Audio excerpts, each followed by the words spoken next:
Bonjour mes chers amis, je vous dis bonjour et pas bonsoir, c'est rare, mais j'ai décidé de faire ce live en après-midi. C'est aussi parce qu'il y a un décalage horaire entre, mon invité et moi. Bonjour, Marc Guillon, je devrais vous dire bonsoir, hein, vous êtes actuellement, en Asie, je crois?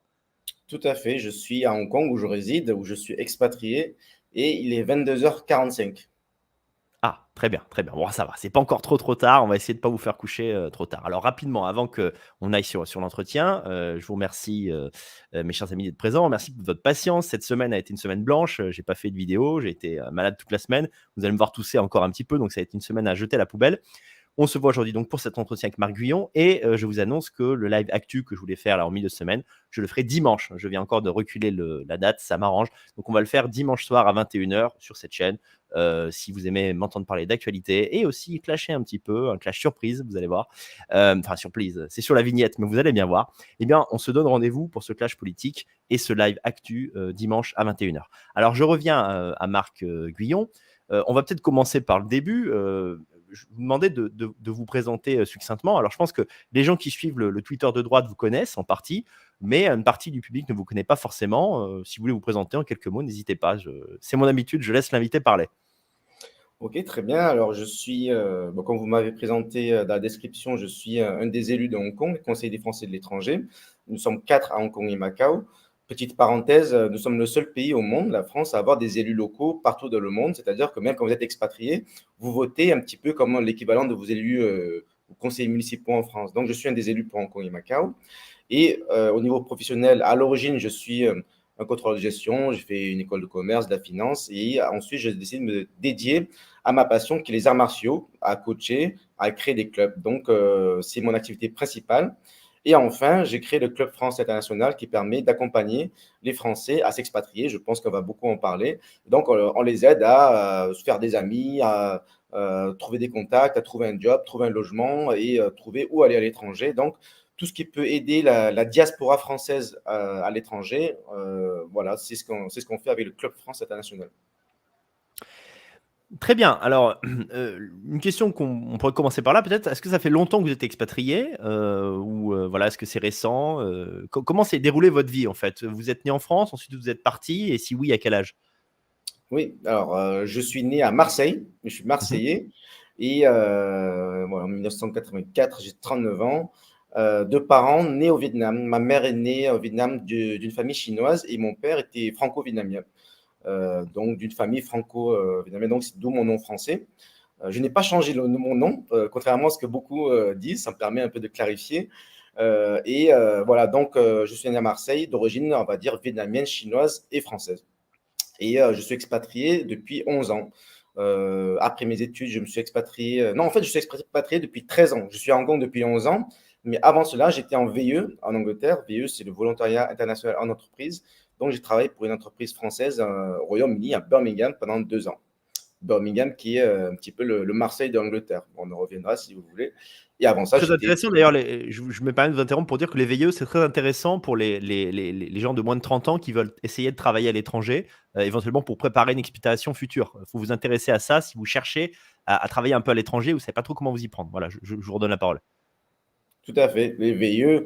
Voilà, donc j'incite nos compatriotes à essayer des VIE, sachant qu'une expatriation, ça peut être temporaire, c'est pour se faire une expérience, ajouter quelques lignes à son CV. Et c'est un moyen très pratique, comme vous le dites, c'est-à-dire qu'en fait, on est sur un contrat français. On n'est pas sur un contrat local à l'étranger. On est payé sur un compte bancaire français. On a un contrat français. On est envoyé à l'étranger par une entreprise qui, normalement, s'occupe de tout pour l'aller et le retour, plus un billet d'avion, etc. dans l'année. Donc, c'est vraiment un accompagnement. Je sais qu'il y a beaucoup de patriotes qui veulent partir, mais ils ont peur. Ils disent, ouais, si je pars, je ne trouve pas de travail, je me retrouve à la rue, etc. Voilà, le VIE, bien entendu, pour les jeunes, c'est en général ceux qui sont étudiants qui veulent une première expérience, mais bon, c'est ouvert à tous. Il suffit d'avoir moins de 30 ans. Et ça dépend des pays. Ah non, il y a d'autres systèmes que le VIE aussi. Après, il y a le Working Holiday. Bon, on en reviendra. Mais en tout cas, pour les jeunes qui veulent une première expérience, je pense qu'il faut s'expatrier. Il faut voir ce qui se passe à l'étranger. Il faut voir ce qu'il y a en dehors de la France ou en dehors de son village, parce que beaucoup de Français, je sais, ne connaissent pas non plus, ne savent pas ce qui se passe en dehors de leur village où tout se passe bien. Beaucoup ne connaissent même pas Paris, le métro, la banlieue parisienne. Donc, il faut il faut voir un petit peu le monde.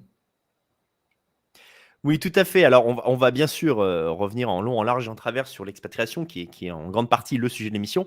Mais on va pas se mentir aussi, vous êtes connu parce que, vous étiez, membre de Reconquête et membre d'ailleurs assez, haut placé. Enfin, vous aviez en fait vous avez été candidat. Alors, en toute franchise, est-ce qu'on peut revenir un peu sur ce parcours et peut-être expliquer ce qui s'est passé, en tout cas votre point de vue, et bien sur la fin de votre militantisme dans Reconquête? Alors comment ça s'est passé?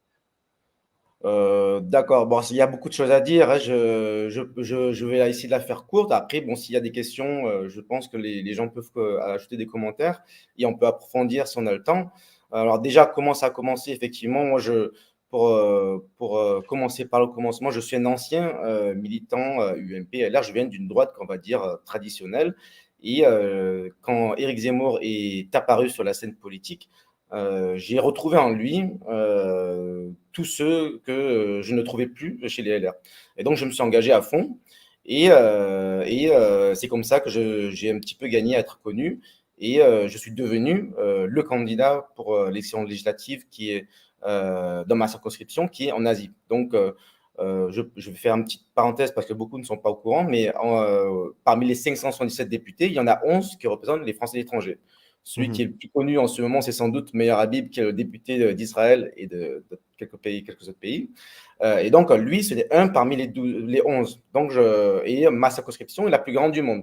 C'est-à-dire qu'elle va, c'est l'Asie, mais c'est pas que l'Asie, ça va de l'Ukraine, Russie, ça fait partie de ma circo, jusqu'à l'Australie, la Nouvelle-Zélande, les îles Fidji, etc. C'est-à-dire que les Français qui vivent en Ukraine, en Russie et en Australie, je sollicitais leur voix pour les législatives. Voilà. Donc, en fait, voilà, je pense aussi que j'ai été choisi pour être le candidat aux législatives aussi parce que j'ai de l'expérience politique. Je suis un élu local à Hong Kong, comme je l'ai dit tout à l'heure.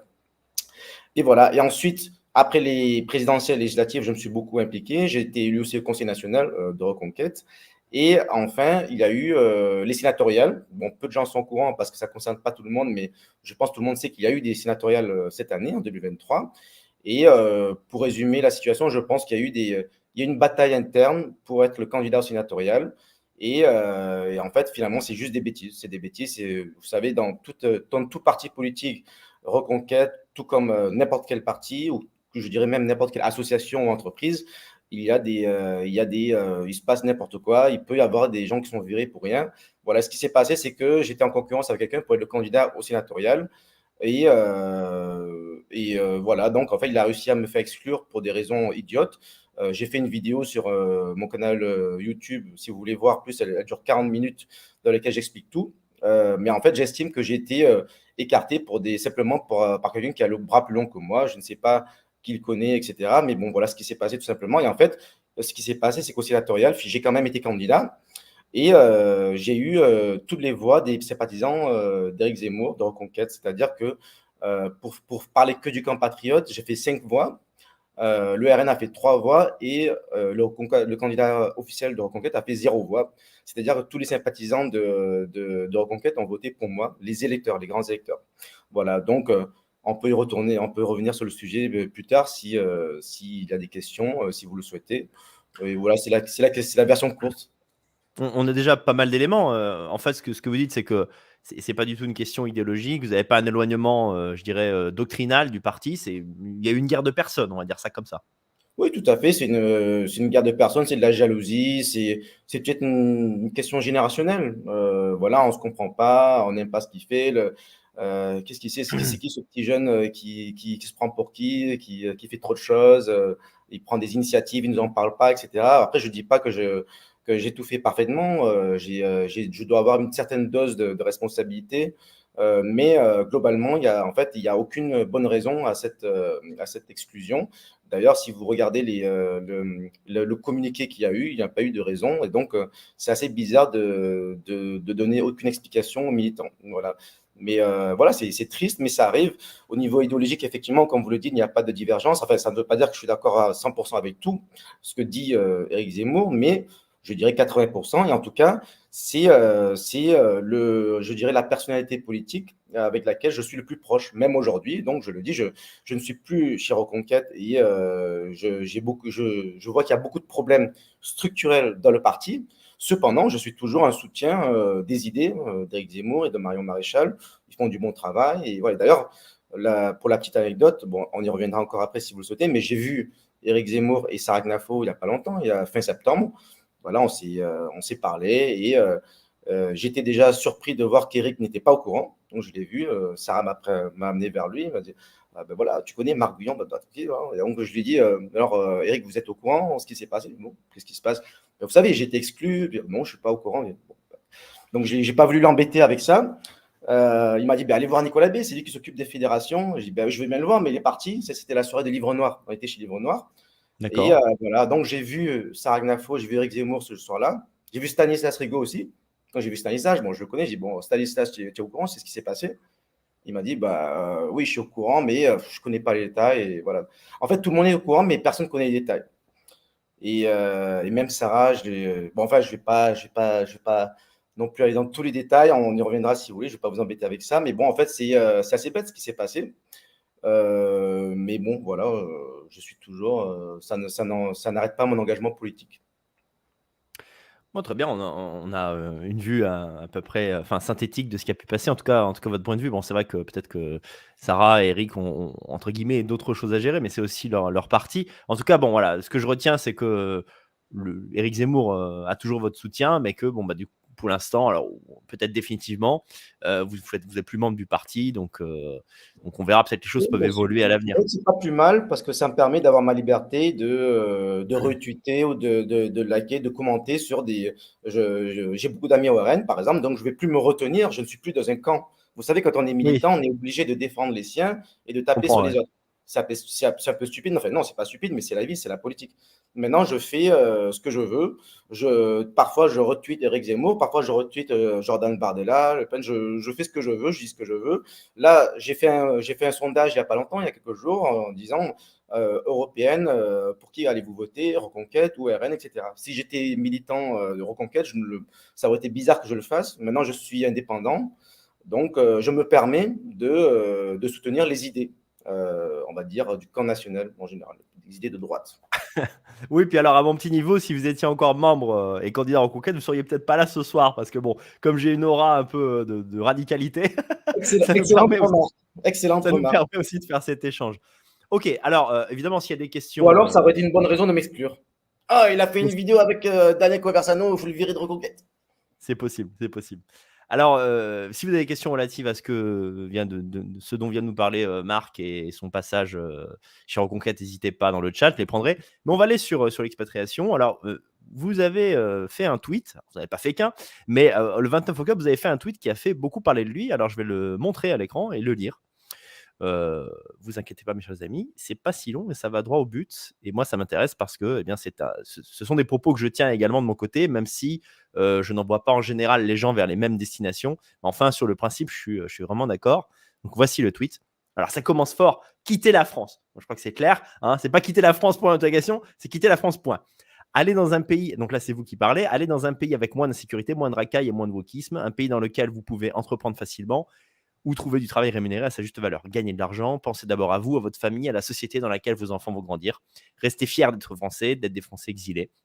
Faites ce que vous pouvez pour aider la France depuis l'international. Contribuez au rayonnement de la France dans le monde, ou en tout cas de ce qu'il reste de la France. Faites que la France survive en dehors de la France. Faites votre devoir de citoyen, continuez à voter, votez patriote, mais n'attendez plus rien de l'État, ne comptez que sur vous-même. Ne croyez pas que les Français voteront bien en prochaines élections, ne misez pas là-dessus. La démographie, c'est le destin, les autres sont plus nombreux et ils seront de plus en plus. Continuez à vous battre pour vos convictions, continuez à voter avec un mince espoir. Là, je suis d'accord avec vous, il faut vraiment insister là-dessus. Il ne faut pas en rater une d'élection, d'avoir une bonne surprise un jour, mais préparez-vous à un plan B. Bon, je ne vais pas vous demander de paraphraser, ce que vous avez dit, vous ne pourriez pas le dire mieux, mais ce que je veux vous demander, c'est, suite à ce tweet, est-ce que vous avez eu, entre guillemets, «des problèmes»? Est-ce que des gens vous ont contacté en vous disant: «Mais t'as pas honte de dire ça? Ça va démotiver les Français, tu es un déserteur, patati patata». Quelles ont été les réactions? Oui, j'ai eu ces réactions, bien entendu, mais ce ne sont pas des problèmes, c'est normal, hein, à chaque tweet de ce genre, je sais qu'il y aura de tout comme réaction. Il peut y avoir des insultes. J'ai reçu des messages en privé en disant, enfin, je ne sais pas, avec n'importe quelle insulte, peu importe. Et d'ailleurs, la plupart des commentaires, je ne les ai même pas lus.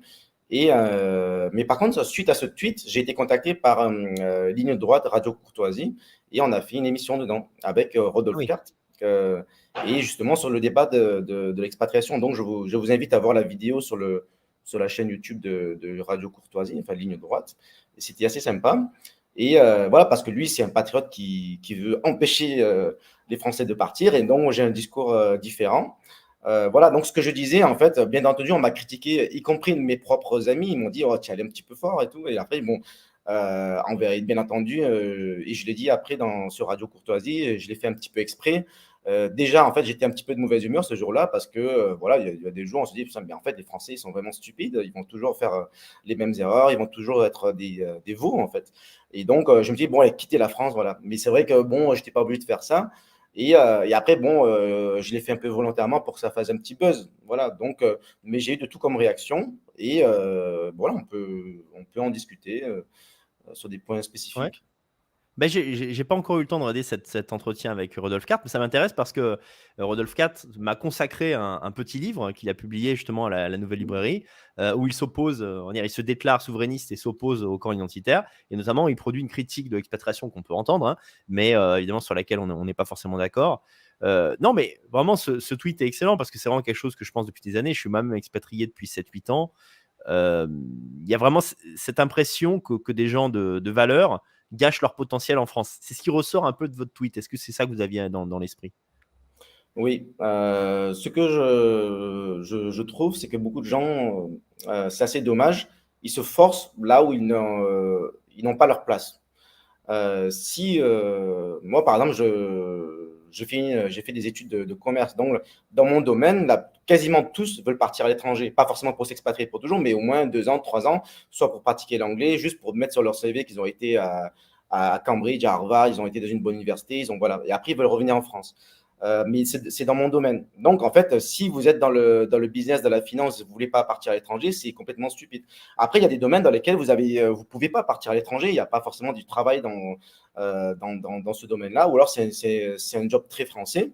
Du coup, c'est moins possible. Voilà, donc je ne pense pas que ce soit blanc ou noir qu'il faille s'expatrier ou pas.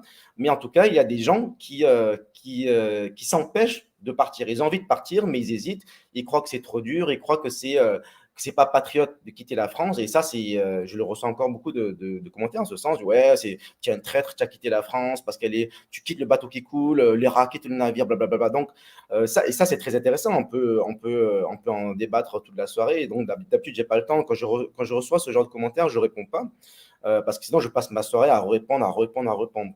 Voilà. Mais en fait, beaucoup de gens sont là où ils ne s'épanouissent pas. Ils ont des compétences, ils parlent bien anglais, ils sont pas bêtes, etc. Il vaut mieux pour eux de sauter le pas d'aller à l'étranger, gagner une expérience et ensuite revenir en France, mieux servir la France avec l'expérience qu'ils ont acquise à l'étranger, ou même rester à l'étranger et depuis l'étranger, enrichir la France en achetant, voilà, par exemple, moi je suis à Hong Kong, je mange des huîtres qui viennent de Bretagne, je mange du foie gras qui vient de France, etc. Donc finalement, ce que je fais à l'étranger, ça contribue aussi à la France. C'est une forme de patriotisme.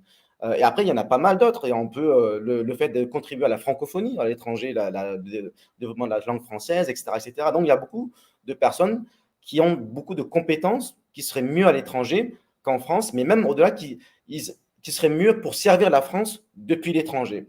Et ça, ils ne s'en rendent pas compte. Et j'estime que ma mission aujourd'hui, c'est d'essayer de faire comprendre cela à ceux qui peuvent. Et après, pour ceux qui n'ont pas forcément les compétences, ils partent pas parce qu'ils ne parlent pas anglais, ils n'ont pas les compétences, etc. Ils pourraient se rendre compte qu'en partant, ils peuvent tout apprendre sur place. Ils ont des opportunités d'apprendre, de se développer. Alors qu'en France, ils n'ont pas forcément des opportunités pour se développer. Parce que l'État français aide moins les Français, il aide plus le migrant qui va arriver. Donc, il va dépenser de l'argent pour des gens qui ne veulent pas forcément le bien de la France. Mais par contre, les Français qui ont du mal à se former, à trouver un job, à développer des compétences, eh ben, en fait, en vérité, même si vous n'avez pas de compétences, vous ne parlez pas bien anglais, etc., vous allez à l'étranger, vous allez voir que vous allez acquérir ces compétences mieux qu'en restant en France, dans votre campagne. Et voilà. Et enfin, je dirais qu'en fait, il y en a qui me disent, ouais, je reste en France parce qu'il faut être patriote, il faut se battre, etc. Mais en fait, on se bat comment? La seule manière de se battre de nos jours, c'est de faire de la politique ou de la métapolitique. Mais il y a pas de guerre civile, on ne va pas sortir avec une arme, etc. Donc, en fait, ça ne sert à rien. Vous êtes là, vous êtes en France, vous n'êtes pas en train de défendre la France. Vous êtes en fait en train de gâcher un peu votre potentiel. Il y a pas mal de choses à faire à l'étranger. Donc, il y a pas mal de sous-sujets dans lesquels qu'on peut développer dans les dans les prochaines minutes. Oui, il y a aussi, alors vous avez déjà dit pas mal de choses, mais c'est vrai que, ce qui sort de votre tweet aussi, c'est la difficulté entrepreneuriale en France, liée aux charges liées aux taxes, qui est énorme. Alors, après je ne sais pas si c'est, intéressant dans tous les pays d'Asie, mais enfin on voit assez mal comment ça peut être, aussi grave qu'en France. Moi, j'ai plein d'amis qui ont essayé d'ouvrir des commerces en France et qui sont accablés, par les taxes.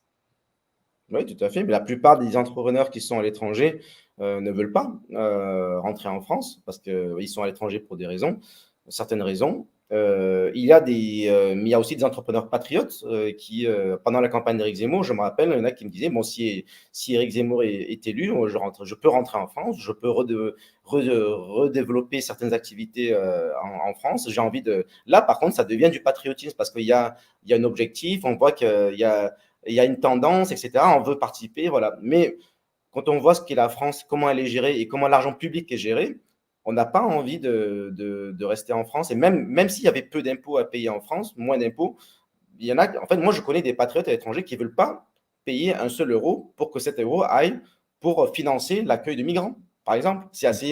Je ne dis pas que c'est bien de dire ça, hein, je ne suis pas totalement d'accord. Mais il y en a, je connais des Français qui sont exilés.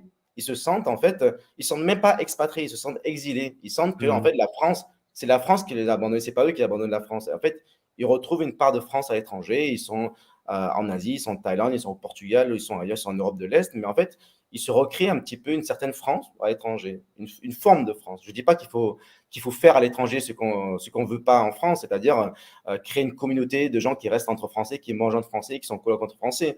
Non, je ne veux ni des Français qui vivent comme des Français à Hong Kong. Oui, je ne veux pas non plus des Chinois qui sont en France, qui sont toujours entre Chinois, qui sont déconnectés des autres, etc. Je suis contre toute forme de communautarisme extrême. Mais il faut créer de l'entraide à l'étranger. Mais je comprends ceux qui ils recherchent ce qu'ils ont perdu de la France à l'étranger.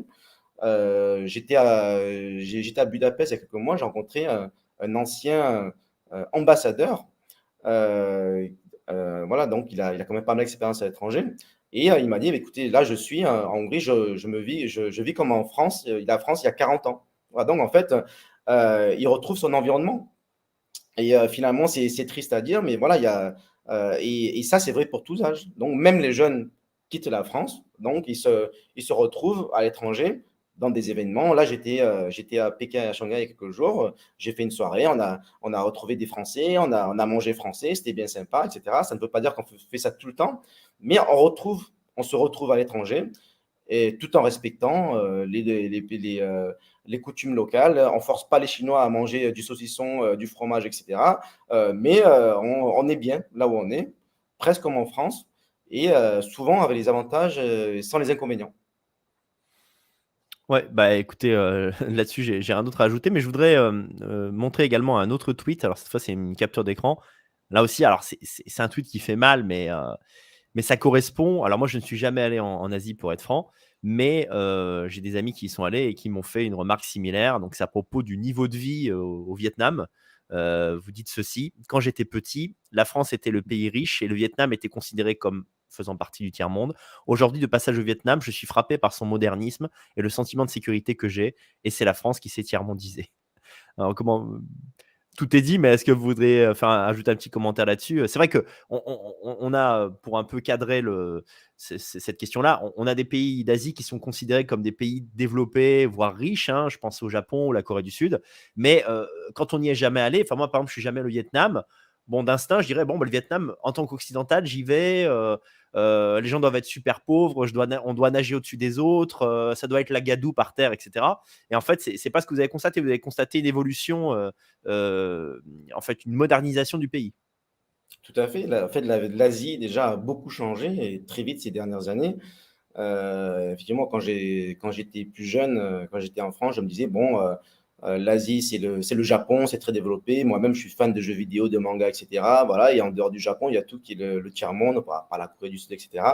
Et voilà, plus récemment, maintenant, voilà, tout le monde sait que bon, maintenant la Chine a de l'argent. On voit plein de touristes chinois à Paris qui ont beaucoup d'argent. Donc, on se dit, c'est juste les Japonais, les Chinois, les Coréens. Et après, tous les autres sont un peu moyens, sont pauvres. Mais en fait, c'est pas du tout ça. Quand on va en Thaïlande, au Vietnam, c'est vrai qu'il y a des villages où en fait c'est plus pauvre, c'est plus tout est beaucoup moins cher et d'ailleurs tant mieux quand on voyage. Mais en vérité, c'est très très développé. Les infrastructures sont développées. Il y a des grands bâtiments commerciaux et surtout tout est propre. Et en fait, donc maintenant, on va prendre voilà, on va dire, il y a des pays qui sont très développés depuis longtemps, comme le Japon, mais d'autres pays comme le Vietnam ou la Thaïlande, s'il y a des Français qui sont jamais en Asie, donc je vous dis, vous, Daniel, allez au Vietnam ou en Thaïlande, qui ne sont pas des pays qui sont aussi riches que le Japon, mais vous allez voir que même si voilà, le coût de la vie est moins cher, mais que vous prenez le métro, par exemple, il est beaucoup, beaucoup mieux que le métro parisien. Il ne sent pas la pisse, il est beau, il est propre, il n'y a rien de cassé. Et les gens se respectent, etc. Donc, ça, c'est un exemple. Vous allez dans les centres commerciaux, tout fonctionne. Vous allez dans les toilettes publiques, c'est propre. Je ne dis pas que c'est parfait, mais c'est propre.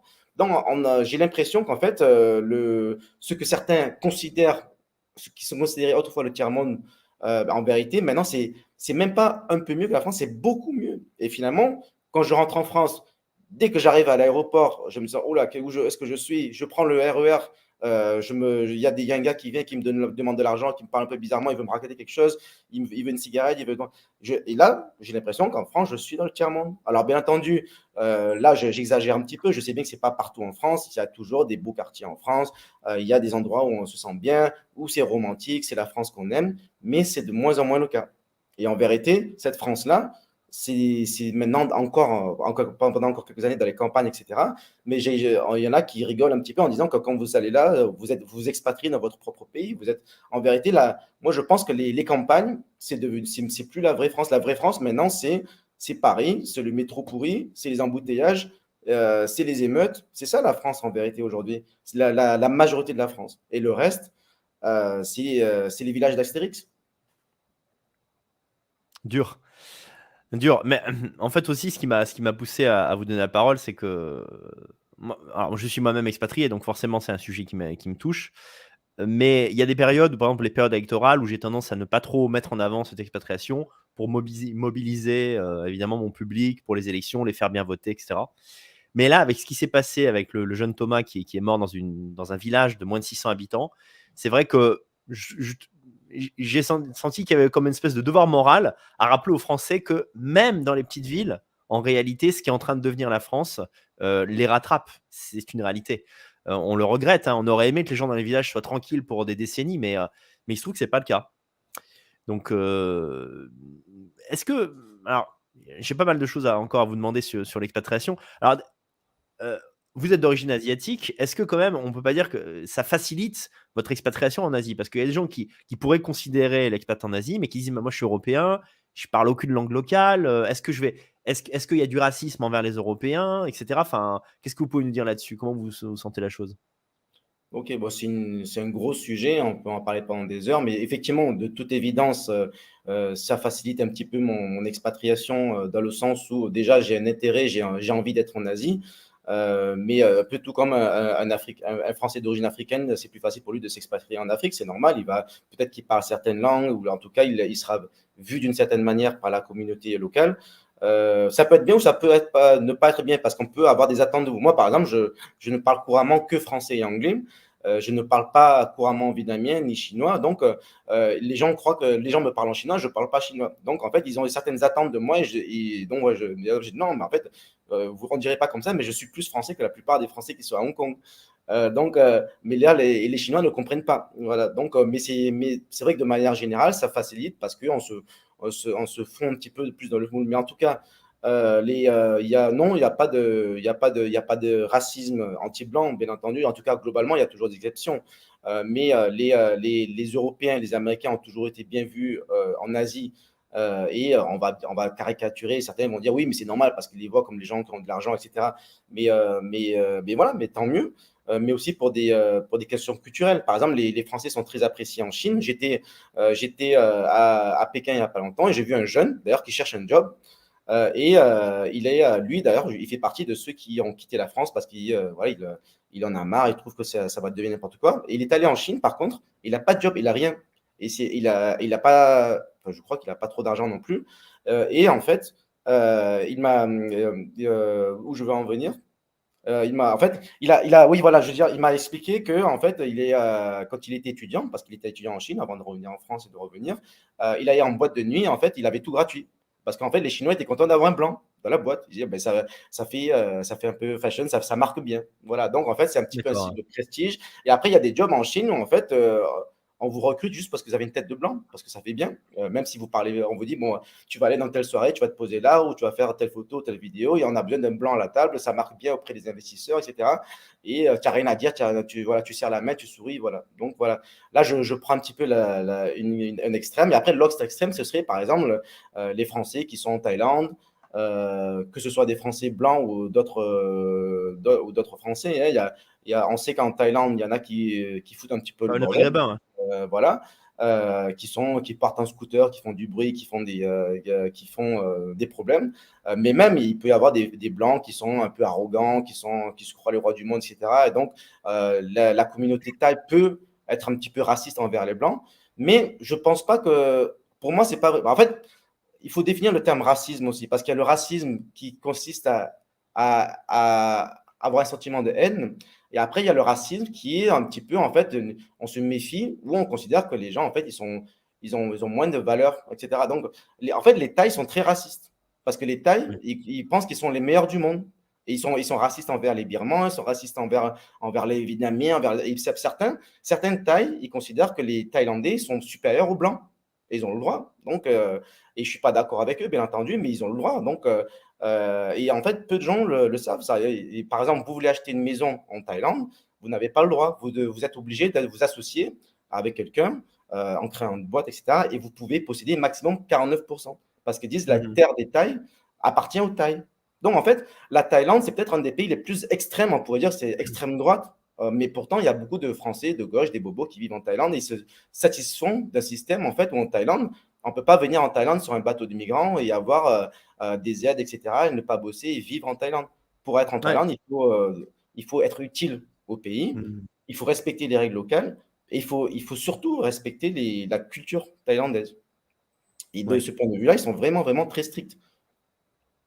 Et c'est ce qui Ouais. manque un peu, je pense, en Non, mais fait. je suis d'accord avec vous sur la distinction qu'on peut opérer entre le racisme, on va dire, qui va jusqu'à l'expression de la violence raciale. Bah, ça, c'est forcément, bon, c'est condamnable, avec un sentiment intérieur. C'est tout à fait normal.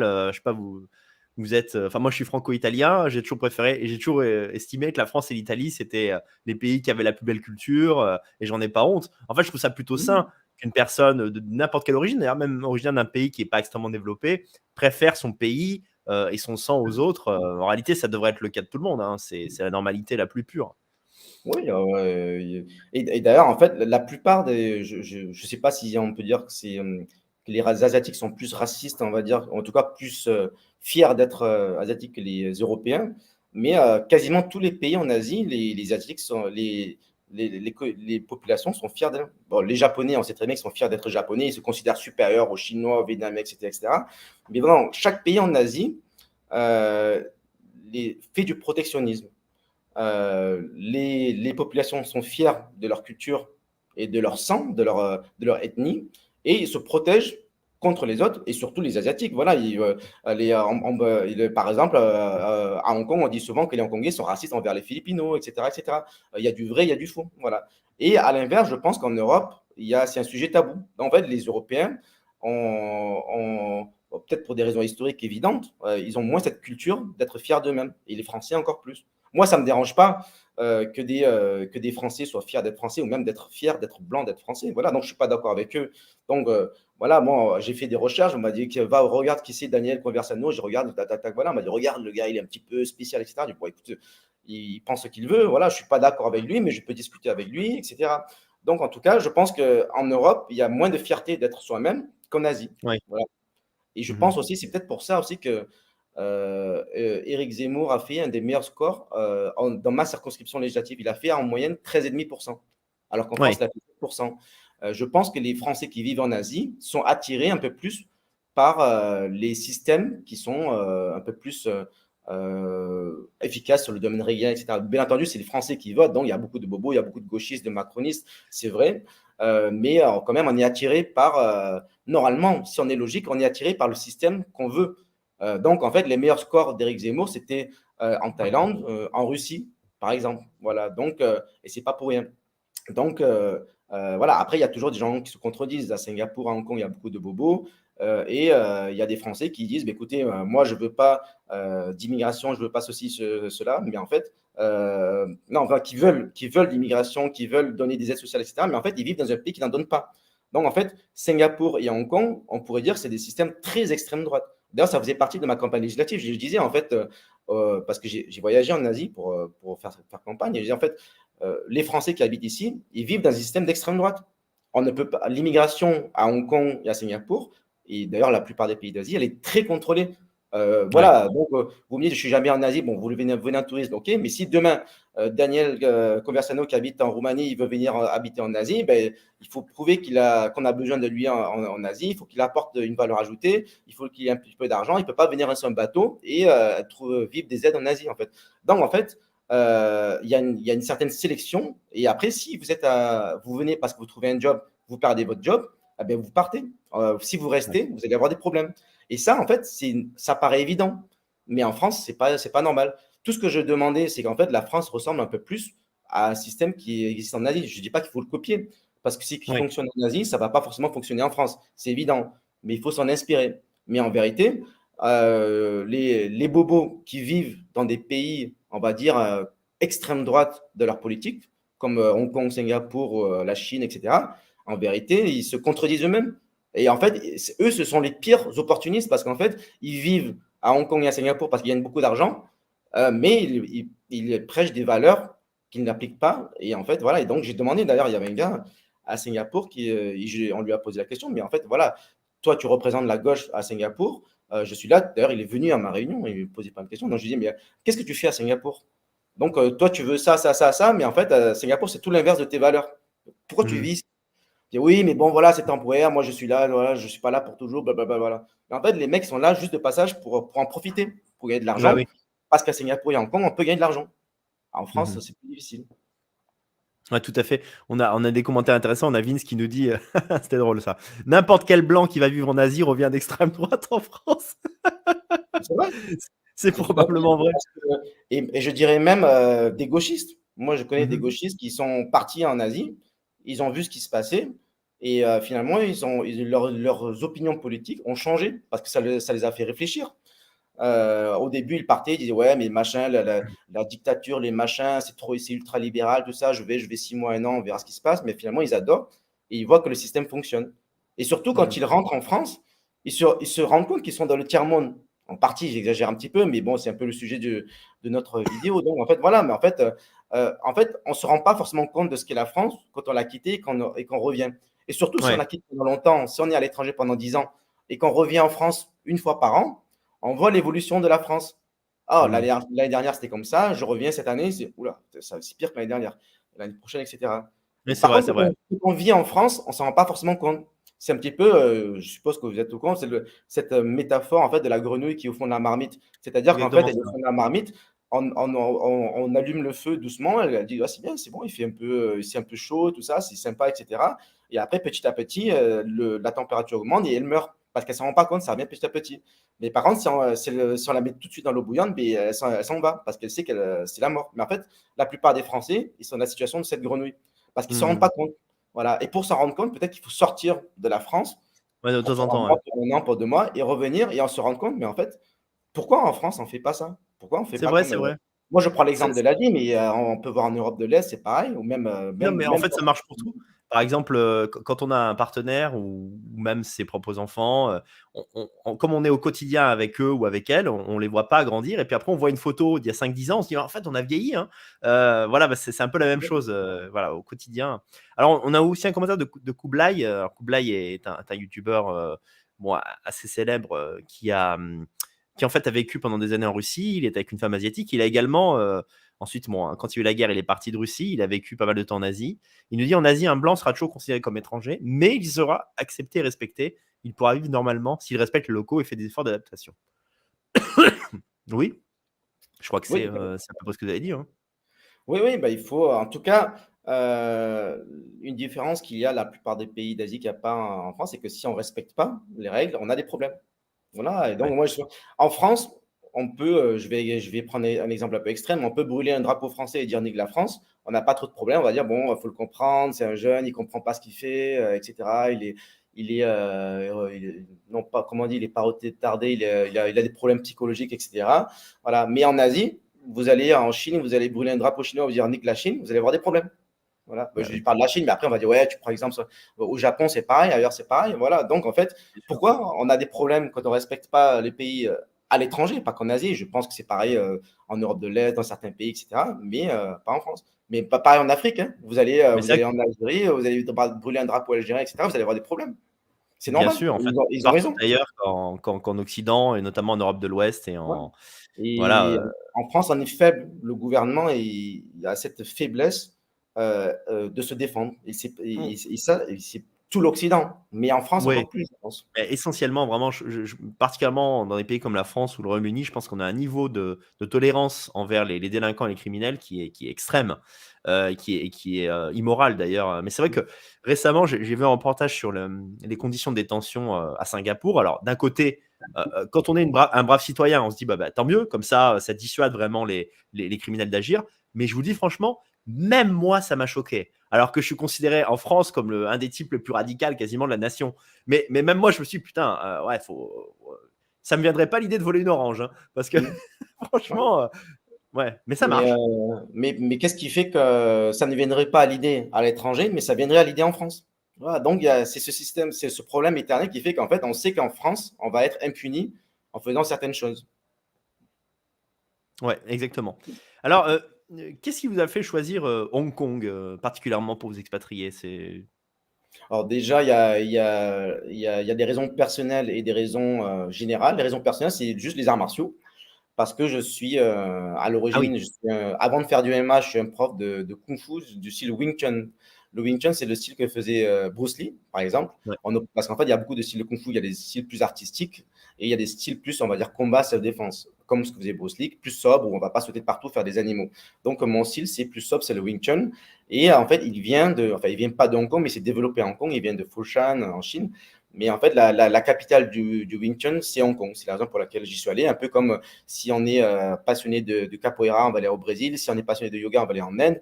Donc, au début, je voulais faire un petit peu une découverte personnelle et un petit peu un atout marketing. C'est-à-dire, voilà, je suis allé à Hong Kong, j'y suis resté 6 mois, un an, j'ai rencontré les maîtres de Kung Fu là-bas. Maintenant, je rentre en France et j'ouvre mon école Kung Fu. Et voilà, voilà, j'étais là-bas, c'est bien, tac, tac, marketing, voilà, je vais faire comme ça. Finalement, quand j'y suis allé, ben voilà, il m'est arrivé ce qui est arrivé à beaucoup de Français. Je me suis rendu compte que la vie est vraiment bien, qu'on peut se faire facilement des amis, qu'on trouve facilement du travail, qu'on gagne facilement de l'argent, qu'en fait tout est plus facile qu'en France. Et en plus de ça, il y a de la sécurité, on peut sortir quand on veut sans se faire agresser, etc., etc. Donc voilà. Et en plus de ça, comme j'ai dit tout à l'heure, quand je rentre en France, j'ai l'impression, voilà, je n'ai pas toujours l'impression d'être de le tiers-monde. Bien entendu, je suis content de voir, moi, je suis Marseillais, j'ai l'impression de voir les calanques, le vieux port, le soleil, le beau temps, la nourriture française moins chère, parce que la bouffe française est plus chère du coup en Asie parce qu'on l'exporte.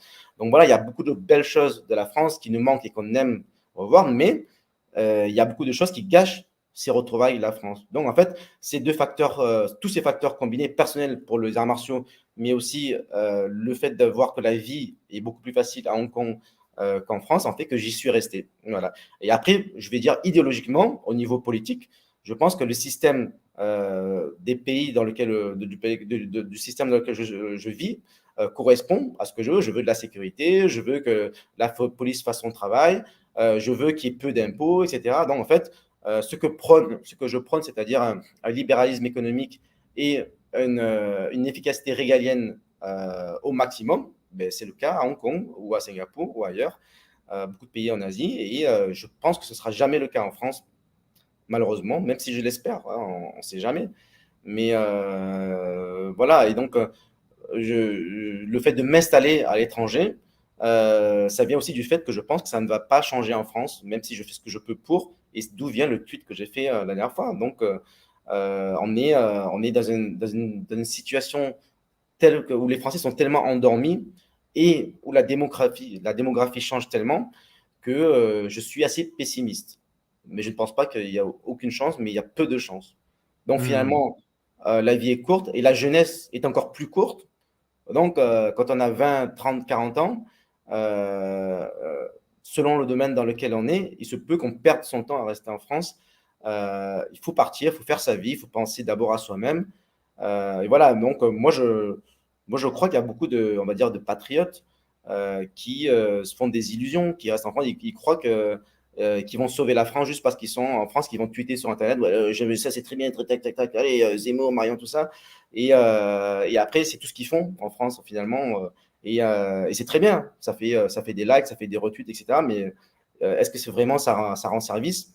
Je ne sais pas. Alors, si on est à la retraite, pourquoi pas, voilà. Mais quand on est jeune, je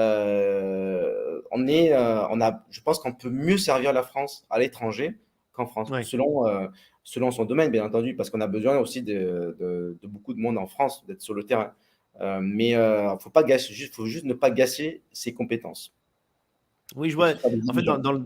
dans le tweet, où vous poussez les jeunes de droite enfin les gens de droite à s'expatrier, moi, ce que je retiens vraiment, c'est quelque chose que j'ai du mal à communiquer aux gens, c'est parfois ils ont ce sentiment irrationnel qu'en étant physiquement en France, ils ont un poids.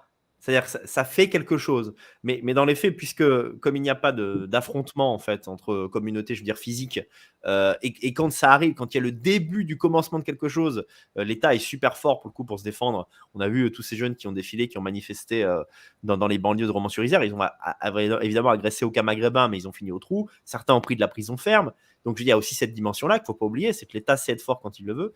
Il y a vraiment cette idée de rappeler aux gens qu'ils ne perdent pas leurs droits citoyens à l'étranger et qu'ils peuvent servir la France par, je veux dire, le militantisme concret, par en fait du militantisme web, des partages de contenu, de la création de contenu, et voter systématiquement à chaque élection, pousser les gens à voter au cas où. Mais effectivement, c'est pas mal aussi de rappeler que on n'a pas une énergie infinie, notre vie est courte. En gros, notre énergie d'homme, elle est concentrée entre 25 et 50 ans. C'est pas qu'on est acheté à la poubelle ensuite, mais on a quand même moins d'énergie. Moi, je sais qu'il y a pas mal de gens qui me disent ah, j'ai 52 ans, si seulement j'avais entendu ce discours pro expatriation il y a 15 ans, je serais parti, mais maintenant j'ai la flemme, j'ai des enfants, c'est compliqué. Donc, c'est pas mal de rappeler aussi ces enjeux-là, c'est-à-dire, voilà, pensez à vous en premier lieu. Voilà. Oui, tout à fait. Mais même, même les plus âgés, hein, vous êtes à la retraite. Où est-ce que vous allez passer votre retraite? Est-ce que vous voulez être dans un endroit où on peut facilement vous racketter, vous égorger, etc. Normalement, la plupart des retraités sont enfin, beaucoup sont soit au Portugal s'ils veulent rester en Europe, ou en Thaïlande s'ils veulent en Asie, parce que la vie est plus sympa. Même donc avec un faible pouvoir d'achat, on peut mieux y vivre. Donc, c'est même pas une question d'âge. À tout âge, on peut s'expatrier, s'exiler, comme le disent certains, et depuis l'étranger, militer, faire ce qu'on peut pour servir la France. D'autant plus dans ce monde où en fait tout est dématérialisé, on peut travailler n'importe où, on peut être un genre de digital nomade patriote, c'est possible. Donc, faut pas, je pense qu'il faut pas trop hésiter. La vie est courte, faut saisir les opportunités, et je dirais même, il faut créer une diaspora de Mhm. Français dans le monde. Zemmour disait à juste titre qu'il parlait de la libanisation de la France, c'est-à-dire que le Liban je crois que c'est le seul pays au monde où en fait la plupart de la population vit en dehors du pays. Et je pense que la France, il y a de plus en plus de Français qui vont vivre en dehors de la France.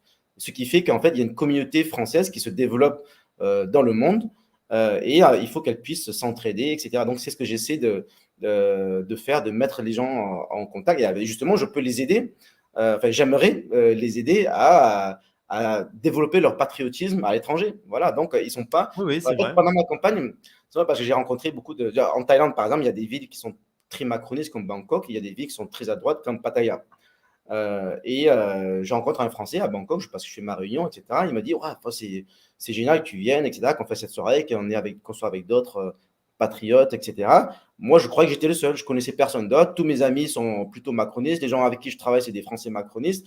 Voilà. Et donc, en fait, il y a beaucoup de gens qui sont un petit peu exclus de la communauté française étrangère parce qu'ils ont pas envie de voir des Français. Ils disent, en fait, tous les Français, c'est des cons. Là où je suis, c'est tous des macronistes, etc. Mais en fait, c'est faux. C'est juste qu'en fait, les patriotes ne sont pas organisés.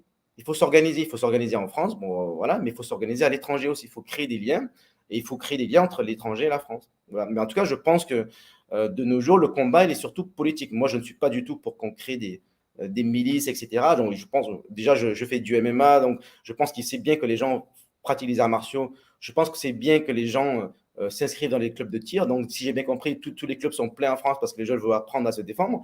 C'est bien. Mais en fait, voilà, il faut une solution politique. Malheureusement, il y a beaucoup de gens qui répondent. Je les vois dans les commentaires, ils me disent ouais, mais ça sert à rien. Déjà voter, ça sert plus à rien, etc. Donc, je suis contre ce discours. Et je pense, c'est ce qui fait perdre les patriotes. C'est-à-dire on est officiellement, nous sommes minoritaires. C'est-à-dire que voilà, Marine Le Pen n'a pas gagné, etc. Mais c'est aussi parce que ceux qui soutiennent nos idées ne veulent pas voter parce qu'ils disent que c'est perdu d'avance. Voilà. Et encore plus à l'étranger. À l'étranger, il y a à peu près 50% de participation présidentielle, comparé à 70% en France. Législative, à peu près 30%, comparé à 50% en France. Et les élections locales, consulaires, 15% seulement. Parce qu'en fait, il y a pas mal de patriotes qui s'en fichent. Ils disent, mais c'est bon, c'est foutu. Donc, en Ouais. fait, il y a ceux qui sont partis à l'étranger qui veulent continuer à s'engager pour la France.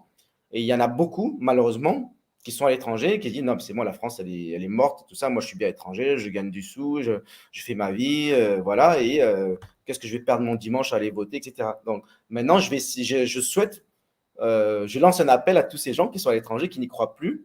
Mais si vous n'y croyez plus, c'est parce que vous êtes tellement nombreux et éparpillés, vous n'êtes pas organisés. Maintenant, il faut s'organiser. Il faut être à l'étranger. Voilà, je ne sais pas si Daniel, vous-même à Roumanie, vous connaissez d'autres Français. Si vous voyez Oui, d'autres oui. Français, voilà. Mais en fait, avec qui vous pouvez discuter, travailler, organiser quelque chose. Mais en fait, il y a des endroits où c'est facile parce qu'on a un groupe de patriotes, mais il y a des endroits, en fait, les Français, ils évitent les Français et ils croient que tout est perdu. Donc, ils sont un petit peu solo, ils sont Bien perdus dans sûr, la bien sûr. nature. Ça, c'est dommage. Mon groupe, voilà, mon groupe communautaire qui s'appelle Les Braves, sert également à ça, c'est-à-dire faciliter, l'installation de Français, dans d'autres pays d'Europe, on va dire plus préservés comme l'Europe centrale et l'Europe de l'Est. C'est effectivement essentiel. Ça, c'est vrai que c'est à regretter, c'est qu'on a une partie, je dirais quand même une moitié, d'expatriés de droite qui, une fois qu'ils sont à l'autre bout du monde, préfèrent complètement oublier de la France, ça les fait moins souffrir et on a simplement envie de dire à ces gens qui peut-être écoutent cette interview: les gens de gauche, les macronistes, eux, ils votent, hein. Ils votent depuis New York, ils votent depuis San Francisco. Donc franchement, c'est pas grand-chose. C'est une fois tous les 2 ans. On ne sait jamais et je dirais c'est un devoir, quoi. C'est un devoir. Vous avez la carte d'identité française, bah, votez, hein, voilà, il faut le faire. On va continuer les questions. Alors, simplement quelque chose qui m'a fait sourire quand vous parliez, c'est que j'ai réalisé que vous avez un peu l'accent de Marseille. Je l'avais pas Peut-être, détecté au début ça parce dépend que des vous dites soirées. sympa. Ça vous dites sympa. Ah, peut-être certains mots, c'est vrai. Mais Ouais. j'ai jamais eu vraiment beaucoup d'accent marseillais, mais je l'ai conservé un peu. Et c'est vrai parce que je rencontre des Français régulièrement. Il y en a qui me disent, je leur parle toute la soirée, non, tu n'as pas d'accent, on dirait pas. Mais par contre, il y en a que je leur parle 10 secondes, ils disent, oula, tu viens d'où? Tu viens du Sud, etc. Donc Ouais, je pense que je l'ai conservé pour certains mots, mais c'est ou drôle. alors C'est quelques tournures, c'est «tu y es pas», «sympa», c'est peut-être, marrant. voilà, quoi. C'est quelque chose Al c'est inconscient. Voilà. alors Corentin nous demande: «Quel est le rôle de conseiller des Français à l'étranger exactement?» Qui est le vôtre? Alors, très bonne question. Déjà, c'est un élu de proximité. Je fais le lien entre la communauté française et l'administration. En tout cas, je représente la communauté française. Tout comme en France, les conseillers municipaux le représentent. Voilà, si vous êtes à Marseille, vous allez élire des conseillers municipaux à Marseille et vous pouvez les solliciter pour divers sujets. Voilà. À l'étranger, même si ce n'est pas exactement le même rôle, on a des rôles définis, on a des rayons consulaires sur les sujets de l'éducation, sur la sécurité, etc. Donc, il y a des sujets très précis. Mais en gros, nous représentons le peuple français, alors qu'un consul général ou un ambassadeur ne représente pas les Français d'où il habite, il représente le gouvernement français. Donc normalement, un ambassadeur est nommé par le président de la République et ainsi de suite, ainsi que les consuls généraux. Donc normalement, les équipes des consulats représentent le gouvernement. Je dirais normalement, c'est tous des macronistes, mais pas forcément, parce que normalement, ils sont neutres, normalement, ils sont pas politisés, mais ils sont quand même nommés par le pouvoir en place. Donc, en fait, il y a l'administration qui représente la France le gouvernement français et les élus, comme moi, qui représentent les Français de Hong Kong ou de New York, de Londres. C'est-à-dire, c'est les Français qui votent pour eux. Donc, je peux très bien être en total désaccord avec le consul général ou l'ambassadeur, etc. Mais il ne peut pas me virer parce que je suis élu par le peuple. Après, le peuple peut me virer aux prochaines élections. Oh, mais non, c'est un méchant, il a visé moi, etc. Voilà. Donc, voilà. Mais en tout cas, je représente le peuple. Et donc, du coup, je peux faire le lien. En général, c'est un petit peu faire l'assistance sociale, c'est-à-dire, il me pose des questions. J'ai un problème avec mon visa, comment je fais le consulat, il ouvre de quelle heure à quelle heure, pourquoi il est fermé. Donc, la plupart des gens me posent des questions auxquelles ils peuvent trouver les réponses sur Internet, sur Google, sur le site du consulat. Voilà. Mais bon, ça me fait plaisir. Je suis là pour rendre service à nos compatriotes. Voilà. Et dans certaines mesures, dans certains cas, le moins possible, s'il y a un conflit, par exemple, on me dit, oh, écoute, au consulat, c'est tous des imbéciles, j'arrive pas à avoir un rendez-vous, ils me prennent, j'ai envoyé le dossier, la personne, elle est pas sympa, elle me répond pas, il y a un problème, ils me boycottent pour ceci. Donc, ils me sollicitent, ils me disent, oh, écoute, Marc, c'est pas normal, il y a le consulat qui fait ça, est-ce que tu peux regarder? Donc là, déjà, je vais vérifier pour voir déjà est-ce qu'ils ont fait est-ce qu'ils sont vraiment est-ce qu'ils ont raison, il n'y a pas de problème voilà, est-ce qu'ils n'ont pas eux-mêmes oublié un document, etc. Après, si vraiment il se trouve qu'il y a pour X raison, il y a quelqu'un au consulat qui ne fait pas son travail, je vais leur dire, je vais envoyer un mail, écoutez, ici, Marc Guyon, au Conseil des Français étrangers, il y a telle personne qui m'a sollicité, il vous a envoyé tel dossier, vous ne le répondez pas, qu'est-ce qui se passe? Expliquez-moi. Voilà, donc je défends les Français de l'étranger. Je ne fais pas partie du consulat. D'accord, bah, Ah, c'est c'est plutôt clair. clair. Alors, j'ai mis en description de vidéo des liens vers vos espaces, vers Twitter, vers Telegram. Vous êtes également assez actif sur Telegram. Et bah, en fait, vous avez une, je ne sais pas si on peut appeler ça une communauté, une association. Vous aidez les Français qui veulent s'expatrier, eh bien, à le faire. On peut peut-être en parler un peu, évidemment. Ça. Il y a aussi une autre question dans cette même question, deux questions dans la question. C'est intéressant, en tout cas, c'est un peu le profil des gens qui vous contactent. Je pense que c'est plutôt des Français de souche. Qu'est-ce que c'est des gens d'origine asiatique? Qu'est-ce que vous avez en général? Il y a de tout. Alors, effectivement, j'ai créé un réseau qui permet, donc, comme je l'ai dit tout à l'heure, d'essayer de créer une diaspora française dans le monde. Donc, un Français me contacte parce qu'il veut s'installer à Hong Kong ou ailleurs. Ça peut être en Thaïlande, ça peut être même loin de Massaco, ça peut être à New York ou à Londres. Et en fait, pour diverses raisons. Et donc, j'essaie de les aider à rencontrer d'autres Français en faisant des soirées, du networking, etc. On les aide à trouver un job, par exemple. Voilà, si je suis au courant d'un ami qui est entrepreneur, qui cherche un stagiaire, un VIE, un ceci, un cela, un manager, etc., bon, je crée des liens. Et si c'est des patriotes, encore mieux. Mais bon, c'est pas le but. Hein. Il y a de tout dans le réseau. Donc voilà, c'est une communauté d'entraide. C'est toujours utile. Trouver un logement, trouver tout ce qui peut aider la communauté française à l'étranger, mais pas que la communauté française. C'est aussi la communauté locale qui veut entrer en contact avec la communauté française pour avoir des amis, pour faire du business, pour quoi que ce soit. Voilà, donc, parce qu'il y a beaucoup d'associations franco-françaises où en fait on voit que des Français. Voilà, donc moi ce que je souhaite, c'est que les Français s'implantent aussi à l'étranger et aient des liens locaux. Voilà, donc comme j'ai dit tout à l'heure, je ne souhaite pas non plus qu'on soit à l'étranger entre Français en colloque entre Français, qu'on mange français tout le temps et qu'on parle français tout le temps et qu'on travaille qu'avec des Français. Parce qu'on me fait souvent la remarque que je suis contradictoire, je suis contre le communautarisme en France, mais je le fais à l'étranger, je fais des trucs en français. Mais c'est faux, parce que je veux la même chose en France. Je ne souhaite pas que les Chinois qui sont en France, ou je dis Chinois, mais ça peut être n'importe quelle nationalité ou origine, restent entre Chinois et font qu'ils ne parlent pas au français, etc. Il ne faut pas vivre dans une bulle. Donc, il faut créer des liens. Et donc, à l'étranger, je pense qu'il y a peu de structures où les Français échangent beaucoup, créent des liens avec la communauté locale. Donc, vous êtes en Thaïlande, il faut que les Français connaissent les Thaïlandais. Vous êtes au Japon, c'est pareil, etc. Ne serait-ce que pour créer des business, il faut des liens, il faut savoir, il faut connaître la loi, etc. Donc, Bien ça, sûr. Ouais. c'est la différence avec ce qui existe déjà. Donc, le Club France, c'est vraiment créer cet état d'esprit des liens entre la communauté française et la communauté locale partout. Et ça aide les Français parce qu'ils sont mieux implantés localement. Ils doivent peut-être apprendre la langue, ils doivent apprendre les us, coutumes, etc. Et ça aide la communauté locale à entrer en contact avec les Français. Et d'autant plus que la communauté française à l'étranger change. Autrefois, c'était beaucoup des expats qui étaient expatriés en famille, donc c'est une famille franco-française avec des enfants français, on les met au lycée français, etc. Maintenant, là, c'est beaucoup plus de couples binationaux, y compris moi-même, mon épouse est hongkongaise. Et d'ailleurs, petite anecdote, la plupart de nos militants, on va dire, patriotes à Hong Kong, que je connais, 80% sont en couple avec une Chinoise ou un Chinois. Donc, en fait, c'est drôle. On dit souvent, ouais, vous êtes des racistes, vous êtes ceci, cela, mais en fait, la plupart de mes amis qui m'ont aidé à faire ma campagne et celle d'Éric Zemmour, en fait, ils sont en couple avec une Chinoise. Voilà, donc, c'est drôle. Et donc, en fait, il faut créer des événements où, en fait, elle se sent bienvenue, où elle peut apprendre le français, elle ne va pas se sentir rejetée parce qu'il n'y a que des Français. Voilà. Ouais, ouais. Donc, c'est le but du Bon, en réseau. fait, ouais, l'expat de beaucoup de Français en Asie correspond aussi à des choix personnels, parfois des choix de Oui. vie, des rencontres qu'ils ont pu faire. Mmh. Voilà, et après qui me contacte, il y a de tout. Beaucoup sont on va dire des étudiants ou des jeunes professionnels qui cherchent une opportunité à l'étranger. Mais j'ai eu des contacts de gens qui n'ont aucun diplôme. Ils m'ont dit, écoutez, voilà, je vois ce que vous dites dans les réseaux sociaux, c'est bien, etc. Mais par contre, moi, voilà, j'ai pas de diplôme, comment je fais, etc. Voilà, donc, en général, je ne peux pas faire grand-chose avec eux. Je leur dis, bah, écoutez, si vous voulez venir en Asie, déjà, il faut qu'on ait besoin de vous. Donc, si vous n'avez pas beaucoup de diplômes, c'est compliqué. Il faut justifier pourquoi on va vous embaucher vous plutôt qu'un Chinois localement.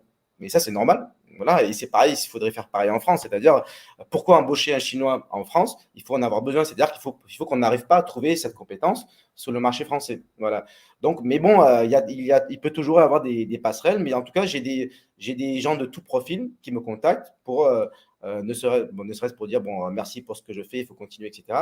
Mais ils cherchent des conseils pour s'expatrier. Et la plupart du temps, je ne peux pas suivre tous les cas, mais je les mets en contact avec localement les personnes que je connais. Voilà. Donc là, j'étais à Shanghai, c'est hier. Donc, si quelqu'un veut aller à Shanghai, ben, moi, je ne suis pas là-bas, je suis à Hong Kong, mais je vais le contact. Voilà, je les mets en contact. Écoute, il y a ce petit jeune qui veut un boulot, est-ce que tu peux l'aider? Voilà. Donc, on fonctionne comme ça. Il y a quelqu'un qui met un commentaire amusant, il dit finalement, de cette manière, vous avez remigré, vous êtes revenu à vos origines asiatiques et vous poussez d'autres gens à le faire. Mais l'Asie est une destination qui intéresse énormément de monde et c'est intéressant de savoir qu'on a des gens qui pensent bien, qui sont à droite, et bien qui peuvent faciliter votre expatriation parce que franchement, on ne s'expatrie pas aussi facilement en Asie qu'on s'expatrie à Prague ou à Budapest. C'est normal, c'est pas le même continent. Il y a beaucoup moins de gens qui parlent anglais, même s'il y en a de plus en plus. Donc, c'est pas trop d'être aidé. Et puis, je voulais quand même dire quelque chose parce qu'il y a pas mal de gens qui me disent effectivement, cet argument, Marc, revient souvent ah, vous voulez pas de communautarisme chez vous, mais vous faites la même chose à l'étranger. Attendez, il faut arrêter les conneries aussi. Permettez-moi ce langage un peu, on va dire, non élaboré, mais c'est simple. Combien il y a de Chinois en Chine? Plus d'1 milliard, 1 milliard 500 millions. Je veux dire, c'est pas même s'il y avait 500 000 Français, ça va pas changer l'être chinois des Chinois. Il y a aussi cette dimension-là qu'il faut prendre en compte. La question de l'expatriation des Français pourrait se poser dans un pays où les Français viendraient en nombre, alors que le peuple n'est pas très nombreux. Je sais pas, par exemple, en Lituanie, il y a je sais plus, il y a 3-4 millions d'habitants, quelque chose comme ça. Bon, effectivement, s'il y avait 500 000 Français qui arrivaient, ça changerait peut-être le substrat culturel du pays. Mais enfin bon, là, soyons sérieux, arrêtons. C'est incomparable avec ce qui se passe en France et avec l'invasion que subissent les Français. On va mettre les pieds dans le plat. Oui, tout à fait. C'est clair, c'est que les Français ne sont pas en train de faire du grand remplacement en Chine ou ailleurs. Voilà, ça peut se poser, peut-être la question peut se poser un jour. Euh, voilà, on va voir. Après, c'est vrai qu'il y a des pays qui sont beaucoup plus homogènes que d'autres. Voilà, la Chine, le Japon, etc. Après, il y a certains, comme les États-Unis, sont déjà par nature très un melting pot. Mais comme on voit leur situation maintenant, il faut voir si c'est forcément la bonne solution. Moi, là, c'est peut-être ce qui nous différencie, je pense, en termes d'idéologie entre vous et moi. Moi, ça ne me dérange pas qu'un pays soit très diversifié ethniquement ou même Mhm. en termes de nationalité. Mais en tout cas, ça me permet de faire le lien avec ce que j'ai vu votre dernière entrevue dans Livre Noir, qui était très bien, Mhm. de 2 heures. Et vous avez fait une très bonne remarque. En fait, de mémoire, dites-moi si je dis une erreur, mais en fait, vous disiez, pour simplifier, qu'il y avait deux possibilités. Soit il faut un système autoritaire, comme Oui. Singapour, comme Dubaï, etc. Soit il faut une communauté assez homogène. Voilà. Donc, en fait, finalement, là, je crois que c'est vrai. Si c'est assez homogène comme en Europe de l'Est, au Japon, ben, il n'y a pas de problème. Donc, il n'y a pas forcément besoin d'un système autoritaire. Et d'un autre côté, si c'est autoritaire comme à Singapour ou à Hong Kong, ben, il n'y a pas de problème. Voilà. Donc là, je suis d'accord. Mais à mon avis, le système autoritaire on n'a pas le choix. Il est Mhm. évident. Par exemple, un exemple très concret, à Dubaï. Donc, je suis allé à Dubaï. Finalement, j'ai bien aimé. Bon, c'est musulman, etc. Mais c'est très international. Et en fait, à Dubaï, aux Émirats, je crois, je ne sais plus si c'est tout le pays ou juste à Dubaï, seulement 10% de la population est locale. C'est-à-dire les Émiratifs représentent 10% de la population. 90%, c'est des étrangers. C'est des Français, des Américains, des Chinois, etc. Et ça se passe très bien. Donc, en fait, c'est multiculturel, mais il n'y a personne qui tue tout le monde, etc. Et c'est très libéral, il y a peu d'impôts, etc. Donc, finalement, moi, personnellement, le système de Dubaï me va aussi. Voilà. Et Mmh. pour revenir au système de la France, moi, je pense que c'est impossible qu'on arrive à un peuple plutôt homogène, majoritairement blanc en France, parce que c'est trop tard. Ou alors peut-être il fallait le faire il y a 40 ans, il y a 50 ans, maintenant c'est trop tard. Ou alors il faut des choses, il faut faire des choses qui sont pas souhaitables. Voilà. Je comprends, Donc, à mon c'est très avis, mal embarqué.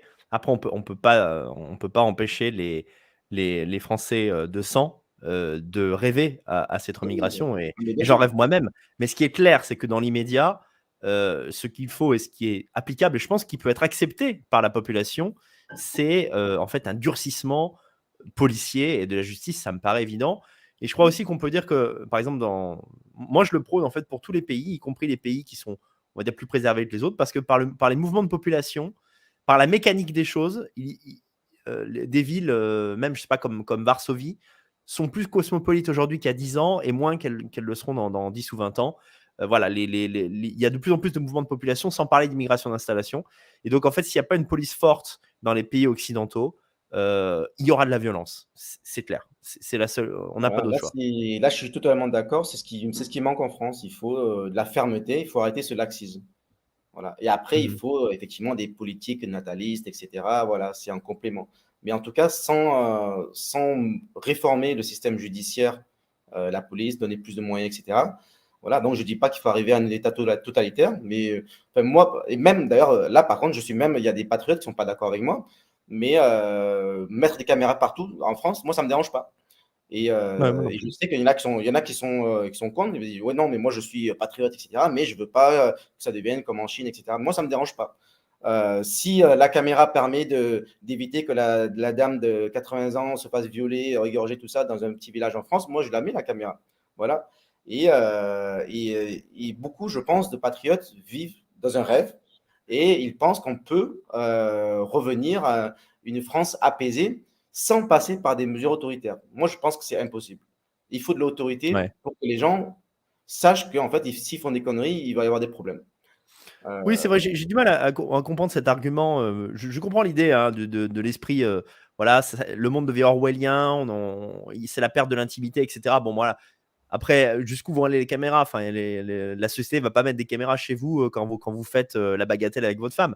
Mais franchement, je veux dire, les nationalistes, on va parler d'eux, qui craignent, par exemple, l'ultra-surveillance à cause des caméras.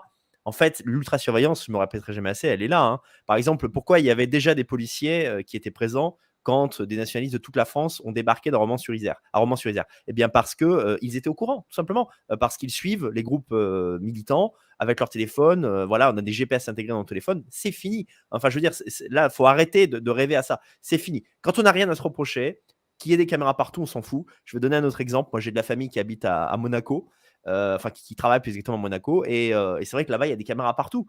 Et bien, comme il y a des caméras partout, il n'y a pas d'insécurité. Voilà, tout simplement.